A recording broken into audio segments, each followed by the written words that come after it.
মধ্যপ্রাচ্যের উত্তেজনাপূর্ণ পরিস্থিতিতে নতুন মোড় নিয়েছে। হরমুজ প্রণালী খুলে দেওয়ার শর্তে যুদ্ধবিরতির প্রস্তাব দিয়েছে ইরান। প্রস্তাবটি এখন যুক্তরাষ্ট্রের প্রশাসনের টেবিলে। তবে পারমাণবিক ইস্যুতে কোনো ছাড় দেবে না ওয়াশিংটন।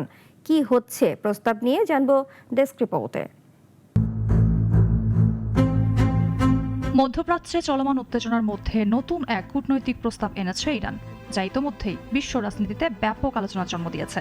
কৌশলগতভাবে অত্যন্ত গুরুত্বপূর্ণ হরমুজ প্রণালী পুনরায় সচল করা এবং একই সঙ্গে যুদ্ধবিরতির আহ্বান জানিয়ে তেহরান একটি শর্তযুক্ত প্রস্তাব পাঠিয়েছে যুক্তরাষ্ট্রের কাছে। হোয়াইট হাউস জানিয়েছে প্রস্তাবটি বর্তমানে যুক্তরাষ্ট্রের প্রেসিডেন্ট এবং তার জাতীয় নিরাপত্তা দলের সক্রিয় বিবেচনায় রয়েছে। এটি নিয়ে উচ্চ পর্যায়ের বৈঠকও অনুষ্ঠিত হয়েছে, যেখানে বিষয়টি খুঁটিয়ে বিশ্লেষণ করা হচ্ছে। যদিও এখনও চূড়ান্ত কোনো সিদ্ধান্তের কথা জানানো হয়নি, তবে স্পষ্ট যে বিষয়টি গুরুত্বের সঙ্গে দেখা হচ্ছে।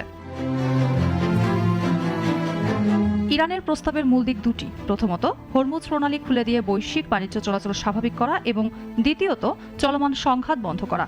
কিন্তু এর বিনিময়ে তারা একটি গুরুত্বপূর্ণ শর্ত জুড়ে দিয়েছে। ইরান চায় তাদের পারমাণবিক কর্মসূচি নিয়ে চলমান আন্তর্জাতিক আলোচনা আপাতত স্থগিত রাখা হোক এবং ভবিষ্যতের জন্য বিষয়টি তুলে রাখা হোক।